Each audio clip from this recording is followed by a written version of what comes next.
안녕하십니까, 홍철기입니다. 오늘은 2024년 9월 7일이고요. 저녁 뉴스 긴급하게 편성을 했습니다. 윤석열 대통령의 측근 수석까지 했던 인사가 최근 최보식 기자에게 털어놨다고 합니다. 왜 문재인 수사를 제때 못했는가? 이거 엄청난 비밀 아니겠습니까? 그런데 우리가 예상한 대로 바로 그 이유였습니다. 역적들이 있었기 때문인데요. 그 역적들이 누구일지 지금부터 알려드릴 텐데, 여러분들이 생각하는 문재인 수사를 못하게 했던 그 역적이 누군지 댓글 먼저 달아주시기 바랍니다. 자, 일각에서는 이렇게 얘기를 한다는 게 최보식 기자의 입장이에요. 정권 출범 2년 반이 되도록 가만히 있다가 지금 와서 왜 문재인 수사를 하는 것이냐. 지금에야 와서. 그죠? 자, 문재인이의 딸 문다혜의 뇌물수수 의혹 사건과 관련해 보수진영 일부에서도 불편해하는 사람들이 있다라는 거죠. 자, 문재인 화양연화라고 하면서 문재인은 안 건드렸으면 좋겠다, 뭐 이런 사람들 있죠. 정권 출범 2년 반이 되도록 가만히 있다가 지금 와서 왜 그러는 거냐. 그런데 사실 대부분은요, 윤석열 대통령을 찍었던 사람들 중에 정권이 바뀌면은 문재인이를 청소하기를 기대했던 이들이 적지 않았습니다. 자, 하지만 윤석열 대통령과 윤석열 정권은 힘이 가장 좋았던 정권 초반 시절을 죽도 밥도 아닌 것으로 그냥 흘려보냈다. 그래서 많은 분들이 불만을 품고 있었죠. 그러다가 이제 와서 문재인이의 전 사위가 이스타항공의 타국 자회사에 특혜 채용됐다라는 의혹을 꺼내 들었습니다. 이게 문재인이에게 주는 뇌물 성격이었다는 거죠. 사실 이 사건이 고발된 게 2020년이었습니다. 그때는 문재인 정권 시절이라 검찰이 눈치를 봤다고 할 수 있습니다. 그런데 윤석열 정권이 들어와서도 손 놓고 있다가 올 초에서야 지방의 전주지검에서 수사를 시작한 겁니다. 사실 이 사건은 문재인 관련된 의혹 중에서 상대적으로 중요성이 떨어진다고 얘기할 수도 있습니다. 정말 큰 거는 울산시장 선거 불법 개입, 서해공무원 피살 사건, 탈북자 강제 북송 사건 등입니다. 하지만 윤석열 정권의 검찰은 서해공무원 피살 사건에서의 의혹의 정점에 있었던 문재인에 대한 조사 자체를 하지를 않았습니다. 생략해버렸습니다. 탈북자 강제 북송이나 울산시장 선거 불법 개입 재수사에서도 마찬가지로 문재인은 조사하지 않았습니다. 많은 분들이 아주 그냥 분통을 터뜨렸고, 진짜 이게 약속을 어긴 거 아니냐부터 시작해서 이러려고 정권 교체한 거냐, 이런 분들이 많았죠. 아주 그냥 화딱지가 난다, 우라병이 생긴다라는 분들이 많았습니다.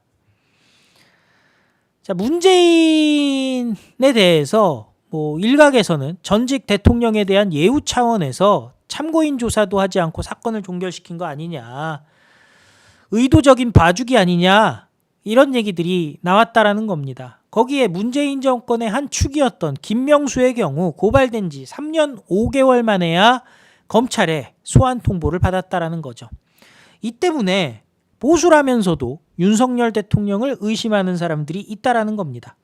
윤석열 대통령이 자신을 발탁해서 키워준 문재인에 대한 의리 때문에 저렇게 하는 것이다. 세간에는 문재인을 청산하라고 뽑아줬는데 문재인을 보호할 줄 몰랐다라고 얘기하는 분들이 있습니다. 자, 뒤늦게 뇌물 의혹으로 문재인의 딸을 수사하는 것은 탄핵 등 정치적 위기로 몰린 윤석열 대통령이 전국 반전 카드로 하는 것으로 그 사람들은 보고 있다라는 거죠. 법치에 의한 공정한 수사가 아니라 정치적 수사다. 사실 저 정도까지 얘기하는 사람들은 뭐를 해도 윤석열 대통령을 반대하는 사람들이겠죠. 자, 그런데 윤석열 대통령의 측근, 대통령실의 수석으로까지 근무했던 A씨와 최보식 기자가 만나서 문재인 수사와 관련돼서 얘기를 나눈 적이 있다고 합니다. 자, 윤석열 대통령의 문재인에 대한 의리를 묻는 질문에 그의 답변은 예상 밖이었다고 합니다. 정권 초부터 윤석열 대통령은 문재인 시절의 적폐 털고 가야 된다라는 입장이었다는 거죠. 이 점에서 윤석열 대통령 심플하고 확고했다고 합니다. 막판에 검찰총장에서 쫓겨난 셈인데 문재인에 대한 의리 같은 거 있을 리가 없다는 거죠.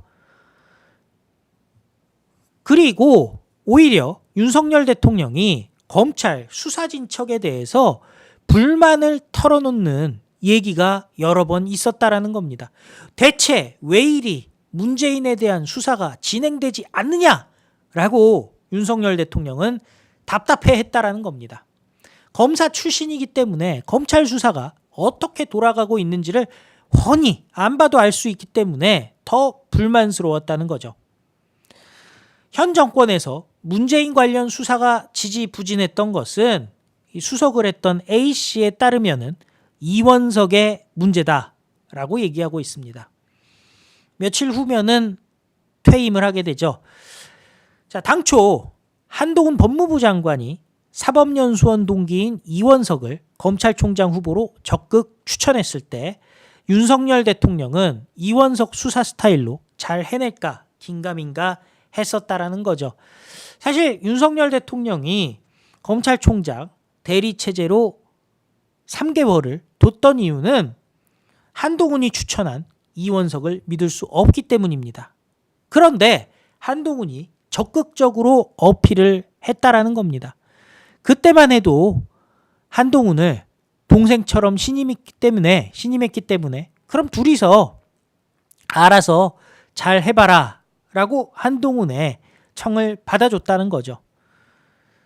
자, 그때 그 수석도 그 자리에 배석했었다는 겁니다. 윤석열 대통령의 측근이 수석이었으니까 한동훈과 윤석열 대통령, 법무부 장관과 대통령 사이에 있었던 대화를 직접 들었다라는 거죠. 윤석열 대통령이 그래 그럼 둘이서 잘 해봐. 그렇기 때문에 이원석의 임명 상황 그 수석 출신도 알고 있다라는 거죠. 하지만 이원석은 전직 대통령을 예우해야 한다. 정치적으로 의심받지 않겠다라는 식이었다라는 겁니다. 검찰 수장이 이렇게 나오니 일선에서는 문재인 정권 관련 수사를 모두 민기적거릴 수밖에 없습니다. 그리고 이 때문에 문재인 수사에 동력이 떨어졌고 지금 와서 윤석열 대통령이 오해를 받고 있는 것입니다. 라고 수석 출신 윤석열 대통령의 측근은 말을 했습니다. 최보식 기자는 상당히 납득이 되는 답변이었다. 라고 말을 하고 있는데요. 자, 사실 우리들은 의심했었죠. 오랫동안 의심했습니다. 자, 한동훈 보고 물어보면은 수사지휘권이 마치 없는 것처럼 얘기했습니다. 윤석열 대통령의 입장을 봤을 때 과연 한동훈이 대통령 공약이다 그러면서 수사지휘권을 행사 안 하는 게 이번 정권의 입장이다라고 얘기를 했었는데 과연 한동훈의 얘기 사실일까요? 자, 무슨 자리에 있다, 권한이 있다, 책임이 있다 하면요. 본인이 자리를 걸고 일을 할 줄 알아야 되는 겁니다. 한동훈은 김경수 사면 자신은 반대했다고 주장하고 있습니다. 하지만 법무부에서 명단을 올려서 그거대로 사면이 진행됩니다. 본인이 반대했다면 명단을 안 올리면 됩니다. 잘리면 어떡하냐? 뭐 국무위원 정도 되고 장관 정도 되면요. 언제든 사표를 낼 수 있어야 되는 거겠죠.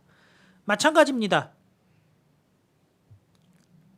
한동훈이가 사법연수원 부원장 하던 시절에 월급 따박따박 받던 시절에 다른 사람들은 대통령 선거를 위해서 뭐 생업 다 팽겨치고 윤석열 대통령 선거를 도왔습니다. 후보 선거를 도왔죠. 한동훈은 공약을 말할 자격이 없는 사람입니다. 그런데 공약을 운운하면서 아무것도 안 했다라고 얘기를 한 거죠. 결국 한동훈이 강력하게 어필을 해서 임명한 이원석 문재인 수사를 안 했다라는 게 윤석열 대통령 측근에 그 자리에 배석하고 한동훈과 윤석열 대통령 대화에 배석하고 있었던 그 측근의 입장이라는 건데요. 여러분들은 어떻게 생각하십니까? 그리고 이자들 어떻게 처리를 해야 될까요? 여러분들의 다양한 생각 댓글로 남겨주시기 바랍니다. 구독과 좋아요 큰 힘이 됩니다. 자, 이재명, 문재인 깜빵 보내고 한동훈 끌어내릴 때까지 그리고 이원석에 대해서 이제부터 또 수사가 들어가야 되는 거 아니겠습니까? 그때까지 우리 흔들리지 말고 윤석열 대통령과 함께 미래로 나갔으면 좋겠습니다. 다 같이 외치겠습니다. 우리는 승리합니다. 감사합니다. 안녕히 계십시오.